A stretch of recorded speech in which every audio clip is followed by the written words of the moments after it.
సాధ్యం కాని హామీలు మేనిఫెస్టోలో ప్రవేశపెట్టి మరోసారి ప్రజలను మోసం చేసేందుకు తెలుగుదేశం అధినేత నారా చంద్రబాబు నాయుడు ప్రయత్నిస్తున్నారని కర్నూలు పార్లమెంటు వైసీపీ అభ్యర్థి బీవై రామయ్య తెలిపారు.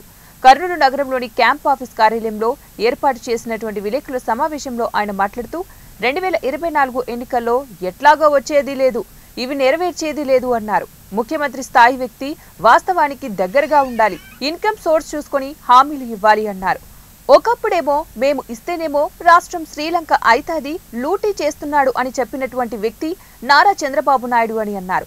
వైఎస్ జగన్మోహన్ రెడ్డి రూపాయి అవినీతి లేకుండా 2,70,000 కోట్ల రూపాయలు direct beneficiary transfer account transfer చేశారన్నారు. రాష్ట్రం శ్రీలంక అయితది, లూటీ చేస్తున్నాడు అని చెప్పినటువంటి వ్యక్తి మేమన్న 1 రూపాయి అవినీతి లేకుండా 2,70,000 కోట్ల రూపాయలు direct beneficiary transfer account transfer చేయడం జరిగింది.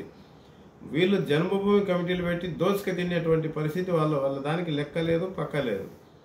ఇప్పుడు కూడా అలవిగాని హామీలు అవి ఎట్లా నెరవేరుస్తామంటే ఏందో సంపద సృష్టిస్తాడంట. ఏంది 14 సంవత్సరాలు సృష్టించింది లేనిది ఇప్పుడు సృష్టిస్తాడు ఆయన.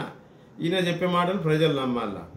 2014 నుంచి 19 వరకు ఎందుకు సృష్టించలేకపోయినావు? 5 ఏళ్ళు టైం ఇస్తే 600 హామీలు ఇచ్చి ఒక్కటి నెరవేర్చలేకపోతే, రైతులకు రుణమాఫీ అంటివి మొట్టమొదటి సంతకం అంటివి దానికే దిక్కు లేకపోయినా, ఇవాళ ప్రజలు నువ్వు ఎన్ని చెప్పినా ఎంత గగ్గోలు పెట్టినా నమ్మేటువంటి పరిస్థితి ప్రజలకు లేదు. నిన్ను నమ్మరు కాక నమ్మరు.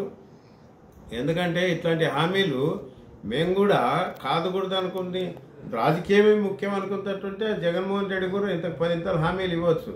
కానీ జగన్మోహన్ రెడ్డి తత్వం అది కాదు. ఏదైనా సరే ప్రజలకు మేలు జరిగేటట్టు ఉండాలా, మనం చేయగలిగేదే ఉండాలా, చేయగలిగేదే చెప్పుదామని. ఆయన కూడా ఇట్లా నీకులాగా చెప్పదలుచుకుంటే 2014 కూడా జగన్మోహన్ రెడ్డి గారే ముఖ్యమంత్రి కదా, రైతు రుణమాఫీ అని ఒక మాట అనింటే ఇవాళ కూడా ఆయన